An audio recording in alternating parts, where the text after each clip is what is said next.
नमस्कार प्रिय विद्यार्थियों, मैं दिनेश बिश्नोई, सहायक आचार्य हिंदी। आप सभी का हमारे ऑनलाइन प्लेटफॉर्म पर हार्दिक स्वागत एवं अभिनंदन। उम्मीद करता हूँ आप सब अच्छे होंगे। आज की हमारी ऑनलाइन क्लास का विषय या इकाई रहेगी वर्ण विचार। वर्ण विचार में भाषा के बारे में, ध्वनि, अक्षर, वर्ण, शब्द तथा उसके बाद हम स्वरों के बारे में बात करेंगे। तो आइए हम प्रारंभ करते हैं वर्ण विचार। व्यक्ति अपने विचारों को विनिमय करने के लिए भाषा की आवश्यकता होती है। व्यक्ति है, उसको अपने विचारों को आदान प्रदान करने के लिए भाषा की आवश्यकता होती है। और भाषा का निर्माण है वो किससे होता है? वाक्य से होता है। और वाक्य का निर्माण है वो सार्थक शब्दों से, और शब्दों का निर्माण वर्णों के सार्थक मेल से होता है। व्यक्ति अपने विचारों को विनिमय करने के लिए भाषा का सहारा लेता है। भाषा शब्दों से, वाक्यों से बनती है। वाक्य हैं वो शब्दों से बनते हैं, और शब्द हैं वो वर्णों से बनते हैं। भाषा में जो हम मौखिक अभिव्यक्ति लेते हैं उसे हम ध्वनि कहते हैं। भाषा की वह सबसे छोटी इकाई जिसकी मौखिक अभिव्यक्ति ध्वनि कहलाती है। हमारे द्वारा जो विचार विनिमय किया जाता है, एक दूसरे से बातें की जाती हैं, विचारों का आदान प्रदान होता है, वो ध्वनि के माध्यम से होता है। और ध्वनि है वो भाषा की मौखिक अभिव्यक्ति है। कैसी अभिव्यक्ति है? मौखिक अभिव्यक्ति है, जो बोलकर एक दूसरे से बोला जाता है, बोलकर प्रकट किया जाता है, वो ध्वनि कहलाता है। दूसरा है वर्ण। वर्ण भाषा की सबसे छोटी इकाई है और वो लिखित इकाई है। कैसी इकाई है? लिखित। ध्वनि कैसी है? मौखिक है। और वर्ण है वो लिखित इकाई है, जैसे अ, आ, ई, क, ख, ग आदि। मतलब जो हमने अ, आ अगर बोले हैं तो वो क्या होगा? ध्वनि होगा। और उसी बोलने हुए को हमने लिखा है तो वो क्या होगा? वर्ण होगा। वर्ण के बाद हम बात करते हैं अक्षर की बात करते हैं। वे ध्वनियां जिनका उच्चारण श्वास के एक ही प्रवाह में हो जाए वे अक्षर कहलाते हैं। जैसे आम, स्नान, महान। इनमें जो न और म दे रखा है, ये जब हम बोलते हैं आम तो श्वास के झटके में म है वो एक ही प्रवाह में बोल रहे हैं। तो ये जो एक ही प्रवाह के अंदर, श्वास के एक ही झटके के अंदर बिना अतिरिक्त समय लगे जो वर्ण बोले जाते हैं वो क्या कहलाते हैं? अक्षर कहलाते हैं। अगला है अक्षर के बाद लिपि। भाषा का आदान प्रदान प्राय बोलकर होता है, परंतु कभी कभी उसे लिखना भी पड़ता है। लिखित भाषा में मूल ध्वनियों के लिए जो चिन्ह निर्धारित किए गए हैं तथा उन्हें जिस रूप में लिखा जाता है उसे क्या कहते हैं? लिपि कहते हैं। भाषा को लिखने के लिए लिपि का प्रयोग किया जाता है, और जो ध्वनि हमारे द्वारा बोली जाती है उसको लिखने के लिए उससे संबंधित जो चिन्ह विशेष निर्धारित किए जाते हैं उसे क्या कहा जाता है? लिपि कहा जाता है। और हिंदी की लिपि कौन सी है? देवनागरी लिपि है। उसके बाद अगला है वर्णमाला। वर्णों या ध्वनियों के क्रमबद्ध समूह को क्या कहते हैं? वर्णमाला कहते हैं। वर्णमाला वर्ण या ध्वनि है उनके जो क्रमबद्ध समूह है उसे क्या कहा जाता है? वर्णमाला कहा जाता है। ध्वनि मौखिक अभिव्यक्ति, वर्ण लिखित अभिव्यक्ति, अक्षर बोलने में एक ही प्रवाह से जिन अक्षरों को बोला जाता है वे अक्षर। मौखिक जो ध्वनि है उनके लिए जो लिखने हेतु जो चिन्ह माने गए हैं वो क्या कहलाती हैं? लिपि। वर्णमाला है जो वर्णों के क्रमबद्ध समूह को क्या कहा जाता है? वर्णमाला। अगला है मात्राएं। व्यंजनों के अनेक प्रकार के उच्चारणों को स्पष्ट करने के लिए जब उनके साथ स्वर का योग होता है तब स्वर का वास्तविक रूप जिस रूप में बदलता है उसे क्या कहते हैं? मात्रा कहते हैं। ये गुरु कामता प्रसाद की मात्रा के संबंध में परिभाषा है। कहा है कि व्यंजन के जो अनेक प्रकार हैं उनको उच्चारण करने के लिए स्वरों की सहायता ली जाती है, और जब स्वर हैं जो मूल रूप में न लिखा जाकर उनकी जो मात्राएं, जो उनके जो चिन्ह मान लिए गए हैं लिखने के लिए, उसे क्या कहा जाता है? मात्राएं कहा जाता है। भाषा की सबसे छोटी इकाई है वो क्या है? वर्ण। अर्थ के आधार पर भाषा की सबसे छोटी इकाई कौन सी है? शब्द। भाषा की सबसे छोटी इकाई है वो वर्ण है, परंतु अर्थ के आधार पर अगर भाषा की सबसे छोटी इकाई कौन सी है तो कही जाए तो कौन सी है? शब्द है। क्योंकि वर्ण का कोई अर्थ नहीं होता, परंतु शब्द है उसका अर्थ होता है। शब्द भी सार्थक होना चाहिए, ऐसे ही 2 से 4 वर्णों को मिला देने से वो सार्थक नहीं बनेगा, उसका अर्थ होगा तभी वह सार्थकता हासिल करेगा। और भाषा की पूर्ण इकाई है वो वाक्य है। हिंदी विश्व की सभी भाषाओं में सर्वाधिक वैज्ञानिक भाषा है। हिंदी है जो विश्व के जितनी भी भाषाएं हैं उनमें सर्वाधिक वैज्ञानिक मानी जाती हैं। हिंदी वर्णों को 2 भागों में बांटा जाता है, स्वर एवं व्यंजन। हिंदी के भाषा में कुल वर्ण अधिक माने जाते हैं, परंतु सामान्य रूप से 44 वर्ण माने जाते हैं। अब तो 53 भी हो गए हैं वर्ण, कुल तो पहले 52 थे, एक अभी नया जोड़ा गया है। हिंदी भाषा में वर्णों की संख्या कितनी है? 44 है। तो उसको 2 भागों के अंदर बांटा गया। कितने भागों में? 2। एक स्वर और व्यंजन। स्वर कितने हैं? 11। और व्यंजन कितने हैं? 33। 33 और 11 44। वर्णों की संख्या 44 है। स्वर और व्यंजन दोनों को मिलाकर 44 होते हैं। तो स्वर और व्यंजन हिंदी के वर्णों को 2 भागों में बांटा गया है। अब हम बात करते हैं स्वर की, बात करते हैं वे ध्वनियां जिनका उच्चारण करते समय फेफड़ों से उठी हुई वायु आबाद गति या बिना किसी रुकावट के मुख विवर से बाहर निकल जाती हैं, वो क्या कहलाते हैं? स्वर कहलाते हैं। वे ध्वनियां जब हम उनका उच्चारण करते हैं तो वो आबाद यानी बिना किसी बाधा के या बिना किसी रुकावट के मुख विवर से बाहर निकल जाती हैं, तो वे ध्वनियां क्या कहलाती हैं? स्वर कहलाती हैं। क्योंकि स्वर ये इनको किसी की सहायता नहीं लेनी पड़ती है। स्वर हैं ये स्वयं उच्चरित होते हैं और स्वर को उच्चारण करने के लिए बाहरी किसी सहायता की आवश्यकता नहीं पड़ती है। हिंदी में स्वरों की संख्या कितनी है? 11। अ, आ, इ, ई, उ, री, ए, ऐ, ओ, औ। ये 11 स्वर है। हिंदी में कितने स्वर है भाई? 11 स्वर है। इनकी मात्राएं कितनी है? अ की कोई मात्रा नहीं होती। आ, इ, उ, री, ए, ऐ, ओ, औ। मात्राएं कितनी हुई? 10। मात्राएं कितनी हो गई? 10। क्योंकि अ की कोई मात्रा नहीं है। स्वर कितने हैं? 11। स्वर 11 है, मात्राएं 10 है। अब मात्राएं 10 होने की वजह, अ की कोई मात्रा नहीं होने की वजह से मात्राओं की संख्या कितनी है? 10। और मात्राओं का प्रयोग कब किया जाता है? व्यंजन के उच्चारण के समय मात्राओं का प्रयोग किया जाता है, क्योंकि व्यंजन स्वयं उच्चरित न होकर मात्राओं के सहयोग से उच्चरित होता है। और मात्राओं का प्रयोग व्यंजन के उच्चारण में किया जाता है, क्योंकि व्यंजन का जब उच्चारण करेंगे तो साथ में स्वर खुद न लिखा जाकर उसकी मात्रा लिखी जाती है। री है, री का दीर्घ रूप है, री होता है, परंतु ये केवल संस्कृत भाषा में ही प्रयुक्त होता है। हिंदी में केवल इसकी मात्रा ही प्रयुक्त होती है और उसकी मात्रा है वो ये है। हिंदी के अंदर संस्कृत में री स्वर है, हिंदी के अंदर री स्वर नहीं है। तो हिंदी के अंदर री का दीर्घ रूप है, उसकी केवल मात्रा ही प्रयुक्त होती है, न कि खुद री प्रयुक्त हो। हिंदी भाषा में अंग्रेजी भाषा का एक आगत स्वर भी है जो केवल अंग्रेजी भाषा के शब्दों में प्रयुक्त होता है, ओ। ये ओ है, ये अंग्रेजी के शब्दों के साथ। हिंदी भाषा के अंदर बहुत सारे शब्द हैं जो अनेकों भाषाओं से आगत हैं।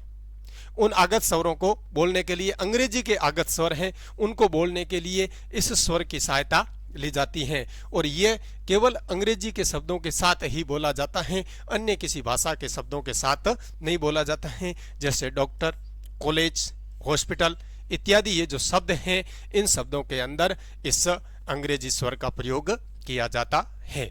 अब हम बात करते हैं स्वरों का वर्गीकरण। अभी तक हमारे द्वारा स्वर के बारे में बात की गई, ध्वनि के बारे में बात की गई, अक्षर के बारे में बात की गई, वर्ण के बारे में बात की गई। उसके बाद हमने स्वर की मात्राओं की बात की और री की बात की और अंग्रेजी के जो आगत ओ स्वर हैं उसके बारे में बात की। अब हम बात करेंगे स्वरों का वर्गीकरण। स्वरों का वर्गीकरण उच्चारण काल के आधार पर, उच्चारण में लगने वाले समय के अनुसार स्वर 3 प्रकार का, उच्चारण मतलब जब हम स्वर का उच्चारण करते हैं उसमें लगने वाले समय को उच्चारण काल कहा जाता है। और उच्चारण काल के आधार पर स्वरों के कितने भेद हैं? 3 भेद है। कितने प्रकार हैं? 3 प्रकार हैं। अब कौन कौन से हैं? सर्वप्रथम है वो है ह्रस्व स्वर। ह्रस्व स्वर जिनके उच्चारण में कम समय लगता है, ऐसे स्वर जिनके उच्चारण में बहुत कम मात्रा में समय लगता है, उसे ह्रस्व स्वर कहा जाता है। इनका अन्य नाम है मूल स्वर, लघु स्वर। इनके अन्य नाम क्या है? ह्रस्व स्वर को मूल स्वर भी कहा जाता है और लघु स्वर भी कहा जाता है। और इनकी संख्या कितनी है? 4। इनकी संख्या कितनी है? 4। अ, इ, उ, री। अ, इ, रु, उ और री, ये चारों हैं, ये मूल स्वर कहलाते हैं। और मूल स्वर इसलिए कहा जाता है क्योंकि इनका निर्माण किसी अन्य स्वर की सहायता से, न ये संयुक्त स्वर होते हैं न संधि स्वर होते हैं, क्योंकि इनका निर्माण अपने आप है, किसी अन्य की सहायता नहीं ली गई है। इसीलिए इन्हें क्या कहा जाता है? मूल स्वर। और मूल स्वर की संख्या कितनी है? 4। कितनी है? 4। दूसरा है दीर्घ स्वर, जिनके उच्चारण में ह्रस्व स्वर स्वरों की तुलना में ज्यादा समय लगता है। ऐसे स्वर जिनके उच्चारण मूल स्वर की तुलना में दुगुना समय लगता है, उसे दीर्घ स्वर भी कहा जाता है। और दीर्घ स्वर का अन्य नाम क्या है? गुरु स्वर। और ये गुरु स्वर, दीर्घ स्वर हैं, ये 2 प्रकार के हैं। कितने प्रकार के हैं? 2 प्रकार के। कौन कौन से? पहला है संधि स्वर। अब संधि स्वर उन्हें कहा जाता है जो 2 समान स्वरों से मिलकर उसका दीर्घ रूप प्रकट करते हैं, वो संधि स्वर कहलाते हैं। जैसे आ, ई, उ। क्योंकि आ का निर्माण अ धन अ से मिलकर हुआ, ई का निर्माण इ धन ई से हुआ, उ का निर्माण उ धन उ से हुआ, इसीलिए ये संधि स्वर कहलाए, क्योंकि समान लघु स्वरों से मिलकर बने हैं। और इनकी संख्या कितनी है संधि स्वरों की? 3। कितनी है? 3। अगला है संयुक्त स्वर। संयुक्त स्वर 2 असमान स्वरों से मिलकर बने हैं और इनकी संख्या कितनी है? 4। कितनी है? 4। कौन कौन से? ए, ऐ, ओ, औ। ए का निर्माण आधन ई से, ऐ का निर्माण अधन ए से, ओ का निर्माण अधन उ से, औ का निर्माण अधन ओ से। क्योंकि इन्हें संयुक्त स्वर इसलिए कहा जाता है क्योंकि ये 2 असमान स्वरों से बने हैं और इनकी संख्या कितनी है? 4। संधि स्वरों की संख्या कितनी है? 3। 3, 4, 7 और 4 हैं वो मूल स्वर हैं। 7 और 4 11। कुल स्वर अपने कितने हैं? 11। तो 11 स्वर इसे 3 भागों के अंदर बांटा गया है। वैसे मूल रूप से 2 ही भाग हैं, दीर्घ स्वर और लघु स्वर। और तीसरा एक भाग है जिसका नाम है प्लुत स्वर। जिस स्वर के उच्चारण में दीर्घ स्वर से भी अधिक समय लगे उसे क्या कहा जाता है? प्लुत। मतलब ऐसा स्वर जिसके उच्चारण में लघु स्वर की तुलना में 3 गुना समय लगता है उसे क्या कहा जाता है? प्लुत स्वर कहा जाता है। और प्लुत स्वर का एक अन्य नाम है त्रिमात्रिक स्वर भी कहा जाता है, क्योंकि इसमें 3 मात्राएं लगती हैं और इसका प्रयोग दूर से किसी को बुलाने के लिए, आवाज देने के लिए, या संस्कृत के जो मंत्र हैं उनको जाप करने के लिए इस स्वर का प्रयोग किया जाता है। जैसे ओम, ओम बोलते हैं तो ओ है, इसके अंदर हमें 3 बार मतलब उसको बोलते समय तिगुना समय लघु स्वरों की तुलना में लगता है, इसीलिए इसे क्या कहा जाता है? प्लुत स्वर भी कहा जाता है। और प्लुत स्वर किसी दूर से व्यक्ति को बुलाने के लिए या संस्कृत के मंत्रों का जाप करने के लिए प्रयोग किया जाता है। उच्चारण काल के आधार पर स्वरों के 3 भेद हैं, लघु स्वर, दीर्घ स्वर और प्लुत स्वर। अब हम बात करते हैं ए तथा ओ को ही शुद्ध स्वर माना जाता है, क्योंकि अब बात यह आई कि ए और ओ को ही शुद्ध क्यों माना जाता है, ऐ और औ को क्यों नहीं माना जाता है? क्योंकि ए और ओ है ये अपभ्रंश में भी प्रचलित थे, परंतु ऐ और औ है ये अपभ्रंश के बाद में जो विकसित किए गए थे, इसीलिए इन्हें मूल स्वर नहीं माना जाता है। अब हम बात करते हैं अगले जीवा की सक्रियता के आधार पर स्वरों के प्रकार। जीवा की सक्रियता के आधार पर पहली बात तो जीवा की सक्रियता है नहीं, जब हम स्वरों का हमारे फेफड़ों से उठने वाली जो वायु है ये जब हमारे मुंह में आती है तो उस समय हमारी जो जीभ है उसका कौन सा भाग सक्रिय रहता है उसके आधार पर हम इस स्वरों का विभाजन करते हैं। तो इस आधार पर स्वरों का विभाजन 3 प्रकार से है, अग्र स्वर, मध्य स्वर और पच्छ स्वर। अग्र स्वर स्वरों के उच्चारण में जीवा के आगे का भाग सक्रिय रहता है, जैसे ई, ए, ऐ, री। ई या ई से बनने वाले, ई के सहयोग से बनने वाले, और री ये अग्र हैं। मतलब जब हम इनका उच्चारण करते हैं तो हमारी जीभ का आगे का भाग सक्रिय रहता है, इसीलिए इन्हें कौन से स्वर कहा जाता है? ई, ए, ऐ और री ये अग्र स्वर कहलाते हैं जीवा की सक्रियता के आधार पर। और दूसरा है मध्य स्वर। स्वर के उच्चारण में जीवा का मध्य भाग सक्रिय रहता है। अ है, जब हम अ का उच्चारण करते हैं तो जीवा का मध्य भाग सक्रिय रहता है, न कि अग्र और पक्ष रहता है। अग्र भाग ई, ए, ऐ और री, और मध्य भाग कौन सा है? मध्य भाग अ है, और शेष जितने भी बचते हैं स्वर वो है पक्ष भाग के अंदर। पश्च स्वर में स्वरों के उच्चारण में जीवा का पिछला भाग सक्रिय रहता है। आ, उ, ओ, औ। आ, उ, ओ, औ ये हैं जो पश्च स्वर कहलाते हैं। तो जीवा की सक्रियता के आधार पर स्वरों के 3 भेद है। कितने भेद हैं? 3। कौन कौन से? अग्र स्वर, मध्य स्वर और पश्च स्वर। अग्र में कौन कौन से हैं? ई, ए, ऐ और री। मध्य के अंदर अ, और पश्च के अंदर आ, उ, ओ, औ। ये है जीवा की सक्रियता के आधार पर स्वरों का वर्गीकरण। अगला है ओष्ठाकृति के आधार पर स्वरों का वर्गीकरण। अब ओष्ठा मतलब जो हमारे होठ है, स्वरों का उच्चारण करते हैं तब हमारे होठ हैं वो किस आकार के होते हैं? वृत्ताकार गोल होते हैं या नहीं होते हैं? गोल होते हैं, उन्हें वृत्ताकार कहा गया। और सामान्य चपटे रहते हैं तो वो अवृत्ताकार कहलाते हैं। ओष्ठाकृति के आधार पर स्वरों का वर्गीकरण है वो कितने प्रकार से किया गया है? 2 प्रकार से किया गया है। कितने प्रकार से किया गया है? 2 प्रकार से। वृत्ताकार स्वर, जिन स्वरों का उच्चारण करते समय ओष्ठों का आकार वृत्त के समान हो जाता है, जैसे उ, ओ, औ। उ, ओ, औ। और अंग्रेजी का जो आगत ओ स्वर है ये भी। इन स्वरों का जब उच्चारण करते हैं तो हमारा मुंह है, होठ है, वो वृत्त की भांति गोल हो जाते हैं, इसीलिए इन्हें ओष्ठाकृति के आधार पर वृत्ताकार स्वर कहा जाता है। दूसरा है अवृत्ताकार स्वर, जिन स्वरों का उच्चारण करते समय ओष्ठ गोलाकार रूप न होकर सामान्य रूप से रहें, जैसे अ, आ, ई, री, ए, ऐ। ये जो स्वर हैं ये अवृत्ताकार है, क्योंकि इनमें हमारा जो होठ है वो गोलाकार न होकर सामान्य रूप से रहते हैं। ये ओष्ठाकृति के आधार पर। अगला है मुखाकृति के आधार पर स्वरों का वर्गीकरण। मुख की आकृति, मुख कितना खुला रहता है, मुख कितना बंद रहता है, मुख कम कितना खुला रहता है, इसके आधार पर इन मुखाकृति, मुख की जो आकृति है उसके आधार पर स्वरों का वर्गीकरण है। तो मुखाकृति के आधार पर स्वरों का वर्गीकरण है वो कितने प्रकार से है? 4 प्रकार से। कितने प्रकार से? 4। प्रथम प्रकार है वो कौन सा है? विवृत स्वर। विवृत स्वर उसे कहा जाता है, और विवृत का शाब्दिक अर्थ है वो क्या है? खुलना। विवृत का शाब्दिक अर्थ है खुलना, मतलब ऐसा स्वर जिसका उच्चारण करते समय पूरा मुंह खुला रहता है, पूरा मुंह जो खुल जाता है वो क्या कहलाता है? विवृत स्वर। और विवृत स्वर कौन सा है? आ। जब आ बोलते हैं तो हमारा पूरा मुंह है वो क्या रहता है? खुला रहता है, इसीलिए आ को क्या कहा जाता है? विवृत स्वर कहा जाता है।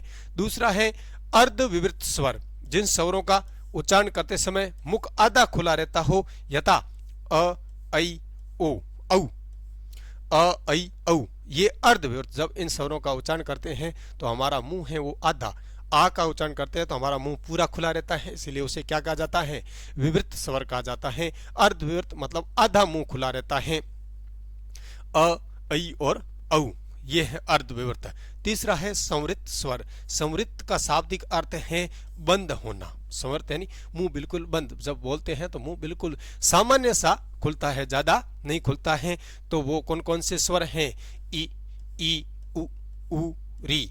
ये जो 5 स्वर हैं ये संवृत स्वर हैं, मतलब इनमें मुंह प्राय क्या रहता है? बंद रहता है। फिर है अगला अर्ध संवृत स्वर। अर्ध संवृत यानी आधा मुंह बंद रहता है, पूरा नहीं, आधा बंद रहता है। जिन स्वरों का उच्चारण करते समय मुख आधा बंद रहता हो, ए, ओ। ए और ओ हैं, इनका जब हम उच्चारण करते हैं तो मुंह है वो आधा बंद रहता है।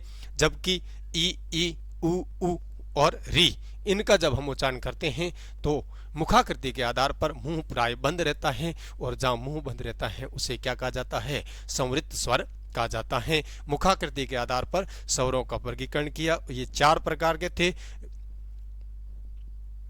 विवृत स्वर, अर्धविवृत स्वर, संवृत्त स्वर और अर्धसंवृत्त स्वर।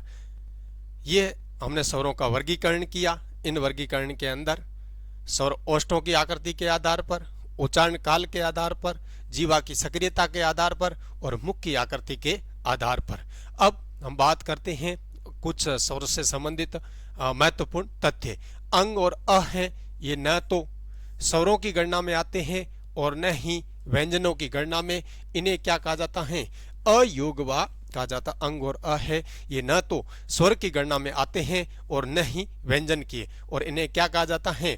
अयोगवा कहा जाता है। अयोगवा इसलिए कहा जाता है क्योंकि इनके उच्चारण में अ का योग बना रहता है, इसीलिए ये क्या कहलाते हैं? अयोगवा कहलाते हैं।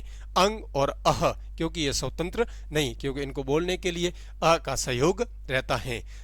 पूछा जा सकता है कि ऐसे कितने वर्ण हैं जो अयोगवा हैं, या विसर्ग और अंग ये क्या हैं? तो ये अयोगवा हैं। जिन स्वरों के उच्चारण में वायु यदि मुंह के साथ साथ नासिका से भी बाहर निकले तो वे अनुनासिक स्वर कहलाते हैं। ऐसे स्वर जिनका उच्चारण करते हैं, उच्चारण करते समय मुख विवर के साथ साथ नाक से भी अगर वायु बाहर निकलती है तो वह कैसे स्वर कहलाते हैं?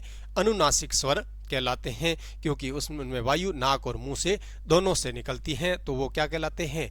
अनुनासिक कहलाते हैं। और अनुनासिक वो कहलाएंगे जो क्या हो? नाक और मुंह दोनों से वायु बाहर निकलती हो। और अगला है, जिन स्वरों के उच्चारण में वायु केवल मुख विवर से ही बाहर आती है या बाहर निकलती है तो वो निरअनुनासिक स्वर कहलाते हैं। केवल श्वास वायु फेफड़ों से उठने वाली के मुंह से बाहर निकल जाती है तो वो निरअनुनासिक कहलाते हैं, अनुनासिक नहीं कहलाते हैं।